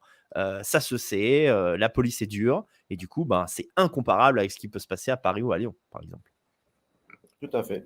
Oui, d'accord. Alors, je vais le rajouter en description après la vidéo, mais c'est vrai que j'ai pas parlé finalement de votre site. Donc, c'est Club France International. C'est par là que les gens passent s'ils veulent bénéficier de votre aide ou avoir des conseils sur Oui, l'expat. oui, ou sinon, ils me contactent directement. Voilà ce qu'on essaye de faire, parce que pour l'instant, c'est encore un projet en développement. Mais en fait, hein, c'est un petit peu une combinaison d'associations, de business club, de blog aussi. Donc, en fait, si certaines personnes ont envie d'écrire des articles sur tous les thèmes, ça peut être de la politique, ça peut être du business, ça peut être de la culture, ça peut être du sport, qui intéresse les Français et l'étranger, ou même tout le monde, hein, avec un thème international. C'est ce qu'on souhaite développer au sein du club. Donc voilà. Et donc sur le site, j'ai une page qui s'appelle Contact, et en fait, il y a la plupart de nos référents qui ont accepté d'avoir leurs coordonnées publiques. Et en fait, vous pouvez les contacter pour plus d'informations, pour du tourisme, pour de l'expatriation, pour tout le reste. Et je cherche partout. On pourrait ajouter Daniel Conversado, contact pour la Roumanie. Voilà, si vous voulez aller en Roumanie, il peut vous aider. Voilà, ce serait l'idée. Ouais, c'est sympa. Effectivement, c'est, une espèce de comment dirais-je? D'alliance, de groupe, on va dire plutôt à droite, qui aide des, alliances c'est un grand mot, mais on va dire, des coups de main, voilà, Oui, on en fait fait, pas comme on va dire, c'est une bande de copains, mais bon, on ne se connaît pas forcément, mais c'est de l'entraide. Et je pense que, en fait, c'est métapolitique. Vous savez, en France, j'ai découvert par exemple, il y a quelque chose qui s'appelle le ruchier patriote. C'est oui? pas mal, donc je leur fais un petit peu de pub, ça me fait plaisir. Et donc, en fait, c'est un peu le bon coin entre patriotes. Et en fait, c'est pas bête parce qu'en fait, vous avez un appartement à louer. Si vous pouvez le louer à des patriotes plutôt qu'à d'autres, vous vous dites ben, peut-être qu'il y a moins de risques qu'il fasse dégradation, Total, ouais. etc. Et puis même, ça fait plaisir. Ou vous allez, là, par exemple, je suis à l'étranger, je sais qu'il y a tel restaurant qui est tenu par un gars bien et l'autre restaurant, c'est un imbécile de gauchiste. Bien entendu, si la meilleure qualité, vraiment il y a quelque chose qui a bien bon critère qui fait que je dois choisir ce restaurant, je vais choisir. Mais si à critères égaux, les deux restos sont bons, les deux restos sont assez bien, voilà, dans situés, etc. Ben, je vais essayer d'aider le patriote qui a un petit business. Ça, c'est normal, c'est de l'entraide. Donc, je pense que je vois que ça arrive en France et il faut que ça arrive aussi à l'étranger. Mais par contre, c'est ouvert à tous. C'est pas politique. Mmh. J'ai des amis, par exemple, de gauche et des macronistes. J'en ai pas beaucoup, mais j'en ai quand même. Ils viennent à mes événements CFI. Et il y a même des gens, bien entendu, qui viennent parce que voilà, c'est pas officiellement, il y a pas de, Bon, ouais. il y a pas de couleur politique, c'est juste un réseau d'entraide pour faire des soirées. Moi, je fais une soirée vin et fromage, on vient pour manger du vin et fromage, Non, non, pour non, manger mais du... bien sûr, bien sûr. Voilà. Et donc, en fait, Bah, normalement, on ne se pose pas la question si c'est une soirée de droite ou de gauche, on y va. Mais en fait, ce que j'aime bien, voilà, par exemple, je fais souvent cette anecdote. Un jour, il y a un gars qui venait dans mes soirées à Hong Kong. Je ne connais pas, donc je vais le voir. Je dis, bon, salut, je voulais savoir comment il a entendu parler de la soirée. Et il m'a dit, écoute, j'ai des amis à Hong Kong. Il m'a dit, ce soir, il y a une soirée organisée par des gens bien droitards. Donc, je suis venu voir.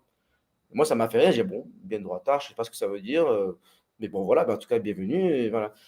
Et donc, la soirée se passe. 3 heures après, il revient. On parle un petit peu 5 minutes et on reparle, mais on ne se parle pas trop. Il parle un peu tout le monde de la soirée. À la fin, il vient me voir. Il me dit, bah, écoute, franchement, c'était une bonne soirée. J'ai rencontré des gens très sympas. Et voilà, quoi. Bon, par contre, je te préviens, je ne suis pas de ton bord. Je suis macroniste. Mais c'était une bonne soirée. Ben, moi, je lui ai mmh. dit, bah, écoute, ben, super. Et tu es bienvenu quand tu veux. Reviens la prochaine fois, etc. C'est-à-dire, le mec, je pense qu'il est venu à ma soirée parce il voulait rigoler, il voulait voir ce que c'était. Il pensait voir des crânes rasés, des gens un petit peu demeurés, etc. Et après, il voulait dire à ses potes, oh, je Ouais, suis allé. il est venu Voilà. s'encanailler, ouais. Voilà, Ouais, quoi. ouais. Finalement, il est venu, il a vu moi, il a dit, bah, écoutez, voilà, il a parlé avec moi, je sais pas, voilà. Et après, il a vu un mec qui travaille dans la finance, lui, c'est un prof au lycée français, elle, et voilà. Il a rencontré des gens normaux. Donc, je ne sais pas ce qu'il a dit à ses potes le lendemain, mais je suppose que j'espère qu'il est allé lui dire, bah, écoutez, le mec dont vous m'avez parlé, le fameux facho de Marc Guillon, je l'ai vu, finalement, le mec, il est assez normal, il a l'air assez sympa. De la soirée, il y avait tel ou tant de personnes, ils ont été bien. Et voilà, donc, c'est pas mes potes, je vais Non, pas les voir tous mais les jours, mais voilà. Et donc, vous avez une finalement, c'est un petit entreprise, peu donc ça. Donc, c'est volontaire. Et ça, je l'assume. Donc, il y a des gens qui me disent oui, mais tu as créé ça parce que ça t'aide un petit peu à rencontrer des Français politiquement, mais il n'y a pas de problème. Mais oui, ça, par contre, c'est assumé. mmh. Mais par contre, tout le monde est bienvenu. Donc, voilà. Et Oui, ça, il se je trouve pense que que c'est une initiative à faire partout dans le monde. mon groupe et les gens que je connais ne sont pas très développés dans le coin où vous êtes, alors ça me paraissait cohérent de vous laisser la parole, enfin voilà quoi. Si vous devez pour des raisons professionnelles ou par désir, vous installer en Chine, bah, vous pouvez, passer par Marc, voilà parce que, bah, un ancien c'est pas mal de se faire aider à s'expatrier par un ancien candidat Reconquête, c'est sympa. Voilà. Alors, Mais c'est pas du tout contradictoire. On peut revenir sur le et sujet. on a une question, parce que c'est vrai qu'on a très peu parlé du côté MMA, mais une question à la fois actu et sport. Que pense Marc Guyon de la formation personnelle des individus afin de faire face à l'augmentation de l'insécurité? Lui qui est coach MMA, est-ce qu'il doit être sensible à ces thèmes? Le Krav Maga, le MMA, et cetera. Enfin, Bien est-ce sûr. que ça a du sens? Ouais. Bah, déjà, pour rappel, je suis Marseillais. Donc, je suis né, j'ai grandi à Marseille. Et pour survivre, j'ai fait des arts martiaux. Non, je rigole, je caricature un petit peu. Mais c'est un petit peu ça qui m'a donné envie de faire des arts martiaux. D'ailleurs, je viens d'un milieu assez modeste. Avec qui j'étais à l'école, il y avait pas mal de gens qui sont, on va dire, qui deviennent plus tard des racailles. Et en fait, je me suis senti avoir besoin de me renforcer, de savoir me défendre. Donc, pour moi, c'est quelque chose d'assez normal. Et après, je dis souvent, si l'État français n'est pas capable de protéger le peuple, il faut que le peuple prenne les dispositions pour se défendre lui-même de manière tout à fait légale. Donc, il faut faire les arts martiaux. Donc, est-ce qu'il faut s'inscrire au club de tir, etc. Pour l'instant, je ne pense pas, sauf si ça vous intéresse. Mais moi, je pense que c'est les arts martiaux, avant tout, qu'il faut faire pour avoir au moins confiance en soi. C'est-à-dire, vous marchez dans la rue, vous espérez que vous n'allez pas provoquer les gens, vous ne voulez pas vous battre, et vous ne voulez pas non plus avoir à vous défendre, mais au moins, vous avez confiance en vous-même. Et vous allez pas éviter de faire certaines choses parce que vous avez peur dans la rue. Donc, c'est pour ça que c'est important de faire des arts martiaux. Et après, au-delà de ça, il y a le fitness, il y a se sentir bien. Quand on marche droit et tout ça. Et puis, bon, il y a un côté social, il y a des gens dans le club, etc. Et par contre, aussi, c'est aussi un peu métapolitique parce que c'est bien d'avoir un cercle. Et d'ailleurs, dans les arts martiaux, là, c'est encore un autre sujet. Il y a des clubs qui sont très islamisés, et il y a des clubs qui sont très patriotes. Et ça existe partout. Ouais, on peut parler encore après du rugby, du foot, etc. Donc finalement, moi, aujourd'hui, je pense qu'il y a un gros travail métapolitique à faire de la part des patriotes. Il faut savoir où développer ces réseaux. Voilà. Parce que, d'un autre côté, parmi nos adversaires, il y en a qui sont très bien organisés. Et même dans le MMA, moi, je sais qu'en France, pour ceux qui sont intéressés au MMA, je sais qu'en France, il y a des clubs où il y a des Tchétchènes, il y a des gens qui font des entraînements de MMA avec tout le monde, le soir, le midi, etc. Et après l'après-midi, ils font des entraînements réservés entre eux. Et si vous voulez y aller, vous ne pouvez pas, parce que c'est que entre eux. Alors peut-être que des fois, ils parlent d'autre chose, qu'ils font autre chose que parler, faire des arts martiaux, je ne sais pas. Mais en fait, tout est possible. Donc, pratiquer les arts martiaux, c'est important pour diverses raisons, savoir se défendre, être en bonne santé, etc. Mais voilà, il faut avoir des réseaux, des connexions avec des gens avec qui on peut s'entendre, on va se sentir bien. Voilà. Et ouais, je dirais, il y a aussi l'aspect pour ceux qui en ont besoin, en tout cas, masculinité, en fait, hein. Quand on se sent puissant, c'est Hmm. important pour la confiance en soi, même si après, effectivement, vous êtes au cœur d'une attaque terroriste, ça va pas vous servir à grand chose, de savoir vous battre si en face ils ont des flingues. Mais c'est pas uniquement pour ça qu'on le fait, bien sûr, bien sûr. Oui, bah, alors, Heu, j'ai fait d'autres tweets polémiques il y a quelques mois, il y a 1 ou 2 ans, je pense. J'avais dit quelque chose comme genre, j'avais parlé de mes enfants, je leur disais, il faut qu'ils fassent des arts martiaux parce que je veux pas qu'un jour ils se posent la question s'ils sont des garçons ou une fille. Et là, par contre, on peut ne pas être d'accord avec moi ou pas. C'est-à-dire, moi, je pense que les on est arts d'accord martiaux, avec vous ici. voilà, c'est un petit peu. En fait, tout est politique. Et je pense que normalement, quand on pratique les arts martiaux, naturellement, on devient de droite. Parce que déjà, il faut venir à l'heure. Il faut respecter. Dans tout ce qui est discipline, goût de l'effort, c'est de droite. Donc, quand on fait des arts martiaux, on apprend un petit peu à venir de droite. Et je dirais même, parce que là, j'ai parlé des islamistes, mais en fait, ils sont plutôt de droite. En fait, c'est des conservateurs. Qu'est-ce qui fait que, en fait, Mélenchon fait de bons scores auprès de ces gens-là? C'est parce que c'est un vote communautaire. Mais en vérité, eux-mêmes, ils sont aussi de droite. Vous allez à Dubaï, vous allez en Arabie Saoudite, etc. Ce ne sont pas des woke. Ce ne sont pas des gens qui se demandent si ce sont des garçons ou des filles. Ce sont des gens qui font aussi peut-être qui apprécient les arts martiaux, etc. Ils sont conservateurs. Et ils ont raison. Et ils sont aussi patriotes, etc. Et donc, finalement, en fait, pratiquer les arts martiaux, ça aide aussi la cause patriote, je pense. Ne serait-ce que le mental. Ça, Mmh. ça fait, ça fait des individus sains. Voilà. Plutôt Ouais. que de faire autre chose. C'est l'inverse de faire des lectures par les drag queens dans les écoles. Donc, il y a des choses que vous ne pouvez pas contrôler peut-être. À part maintenant, vous pouvez vous plaindre, etc. Mais si dans votre école, il y a des lectures de drag queen, il y a le programme scolaire officiel français qui fait que vous devez enseigner à telle classe qu'il faut se poser la question d'être un garçon ou une fille, vous ne pouvez pas le contrôler ça, à part en votant, en mettant la bonne personne, le bon gouvernement. Mais disons que le gouvernement est là, vous ne pouvez rien faire. Donc, si le gouvernement pousse la population à être woke et à faire n'importe quoi, mais c'est à vous-même de vous défendre, de résister et à faire des arts martiaux, entre autres. Finalement, tout est politique. Ouais, ouais, ça c'est clair que absolument tout est politique, tous les choix, toutes les préférences. D'ailleurs, j'ai remarqué des patterns. En général, les gens plutôt à gauche aiment certains types de pays, les gens plutôt à droite Oui, d'autres types de pays. Voilà, c'est voilà. intéressant. Mais, je vais vous laisser le mot de la fin ensuite, mais, je voudrais revenir à ce qu'on a dit précédemment, qu'il y a des gens en commentaire, qui m'ont dit: «Mais attends, c'est quoi ce délire? Alors on s'expatrie et puis on fréquente des gauchos à l'étranger». c'est pas comme ça que ça marche. C'est que les droitards ont des qualités, mais ils ont aussi des défauts. Et je sais pas si vous avez remarqué ça, Marc.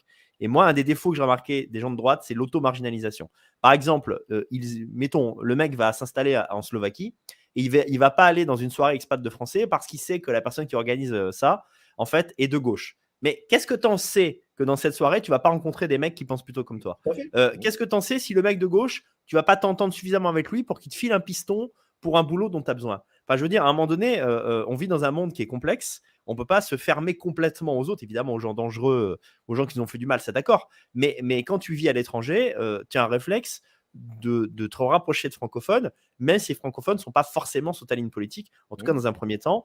C'est pour ça que, voilà, qu'est-ce que tu en sais si le mec de gauche, à force de fréquenter des gens comme Marc Guyon ou autres, va pas passer à droite?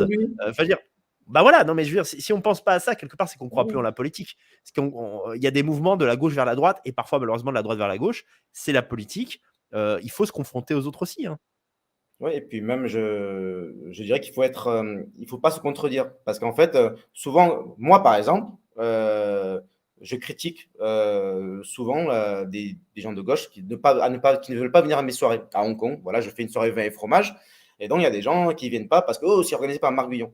Bon, je dis, bah, écoutez, c'est dommage parce que c'est pas une soirée politique, c'est une soirée vin et fromage. Voilà. Donc, si je les critique pour faire ça, pourquoi moi-même je vais parler à une soirée de gauche? Donc, ça ne me dérange pas. Moi, je parle avec tout le monde. Donc, d'ailleurs, je suis un peu obligé, effectivement, pour mon business. Mais en tout cas, moi, je suis invité à une soirée où je sais qu'il y a majoritairement des gauchistes ou des macronistes, ce qui est normal parce qu'il y en a plein à Hong Kong. Mais j'y vais, il n'y a pas de problème. Je parle avec tout le monde. Après, ceux qui savent qui je suis, qui ne veulent pas me parler, ils savent m'éviter. Il n'y a pas de problème. Exemple très concret, la dernière fois, j'étais au gala du lycée français à Hong Kong. Il a fêté ses 60 ans. Et avant d'y aller, j'étais avec un de nos amis qui me dit, oh, tu vas à la soirée tu vas au gala du lycée français, mais c'est un repère de gaucho là-bas, non? J'ai dit, bah oui, mais bon, c'est pas grave. Bon, déjà, on me demande d'y aller, donc j'y vais. Et effectivement, la soirée, je suis là, je vois qui veut me parler, etc. Et donc, il y en a un qui est venu il a fait la démarche d'aller vers moi. Il n'a pas eu peur que les gens voient avec qui je parle, etc. Il est venu, ah, c'est toi, Marc Guyon. Je reçois tes newsletters, je vois les infos, ce que tu fais, c'est très bien, merci, etc. Donc, j'ai pris un nouveau contact. Voilà. Donc, il n'y en a pas beaucoup. Il y en a un ou deux dans la soirée, mais c'est toujours utile. Voilà. Et puis, bon, après, moi, c'est encore une autre. C'est notre situation parce que j'ai des responsabilités d'élu, donc il faut que je le fasse. Mais même pour tout le monde, il faut pas se marginaliser. Il faut être dans la communauté. Sans être trop dans la communauté et ne faire que ça. Pas être du communautarisme, mais il ne faut pas non plus être marginalisé. Il faut trouver le juste milieu.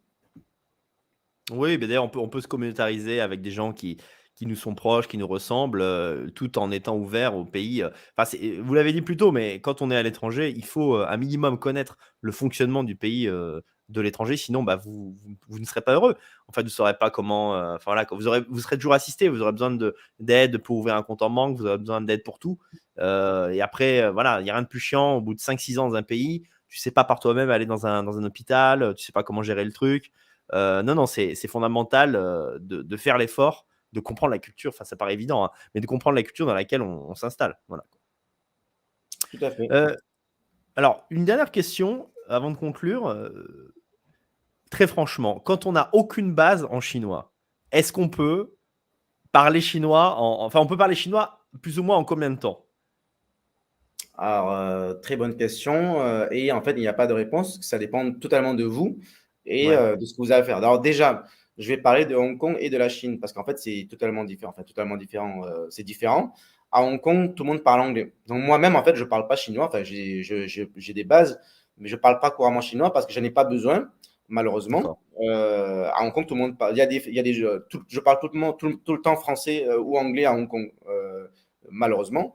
Parce que je n'en ai pas besoin. Mais par contre, en Chine, vous avez plutôt besoin de parler chinois. Tous les Français que j'ai rencontrés ces derniers jours, parce que j'étais pas dans une semaine, parlent chinois plus ou moins bien, mais ils se débrouillent. Et après, ça dépend dans quelle entreprise, dans quel environnement vous êtes. J'ai un ami avec qui j'étais étudiant.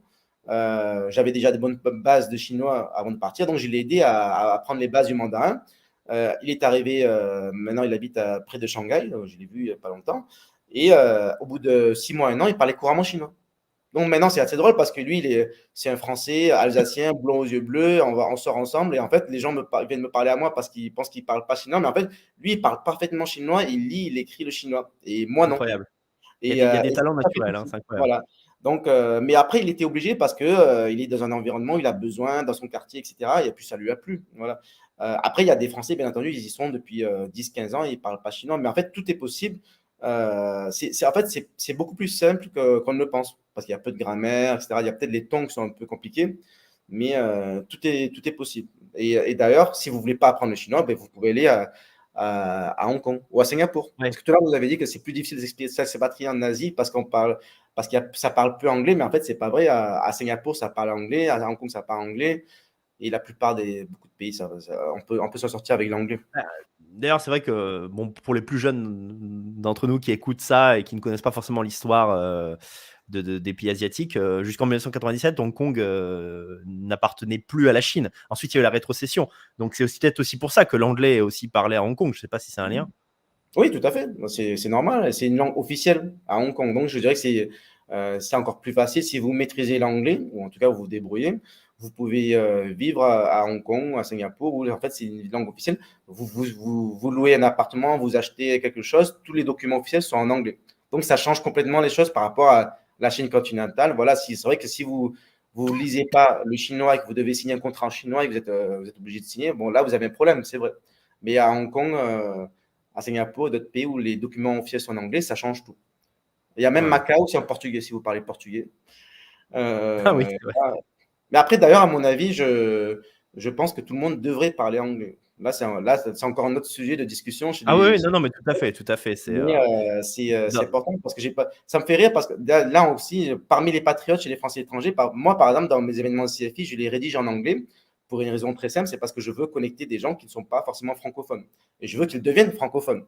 Voilà. Mais j'ai des patriotes qui m'ont dit, ouais, mais c'est une honte, c'est un événement français, tu écris en anglais, si tu utilises la langue des woke, des Américains qui veulent dominer le monde, du black, comment on appelle ça, black rock, machin, le world, le WEF, le forum, etc., Economic Forum.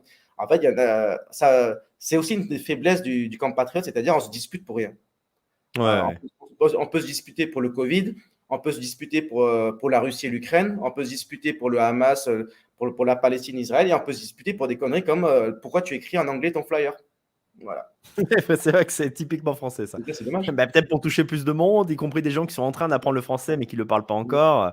Mais c'est vrai que dans le monde d'aujourd'hui, bah, en fait, il faut aussi prendre la réalité telle qu'elle est.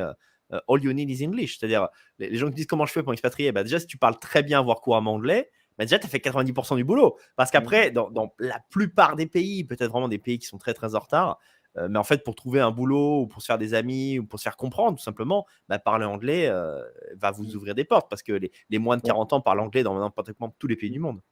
Et d'ailleurs, là, pour revenir à un sujet d'expatriation, en fait, je pense qu'il y a un des problèmes en France, c'est aussi que la plupart des films sont doublés. Et en Ouais, fait, c'est vrai. ce qui fait qu'en fait, la plupart des Français croient qu'ils vivent, ils savent tout du monde parce que tout est en anglais. Par exemple, il y a un film qui se passe aux États-Unis, c'est en anglais. Il est normal de le voir les gens parler, la bouche parle en anglais, etc. Et après, il y a des sous-titres en français. Moi, depuis que je me suis expatrié, je trouve normal de voir des films en VO. Mais en fait, quand on est en France, en fait, je pense que le français normal, la plupart des Français, ils ne se posent pas la question pourquoi ils regardent un film qui se passe à New York et les gens parlent parfaitement français. C'est assez bizarre.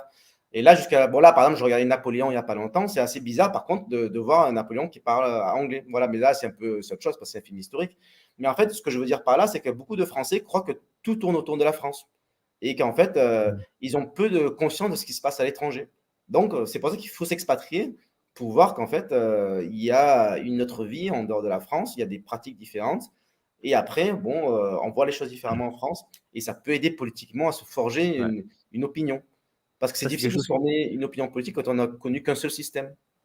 C'est vrai, c'est quelque chose que je dis souvent. Il y a une surinformation des Français sur la France, mais une sous-information au contraire par rapport à ce qui se passe même dans des pays qui sont proches. Hein. Vous demandez à un Français, bah, c'est quoi la politique suisse, c'est quoi la politique allemande, polonaise, et il n'est pas capable de vous le dire. Même quelqu'un qui suit l'actualité à fond, parce qu'on est branché vraiment sur l'actualité française. Et en plus de ça, il y a des médias français qui vont, on va dire, plus ou moins, il y a une certaine bien-pensance des médias français qui n'existe pas ailleurs. Donc, en fait, même si vous restez en France et que voilà, vous n'êtes pas étranger, mais c'est bien de parler anglais parce que vous vous informez parfois sur la France avec des médias étrangers.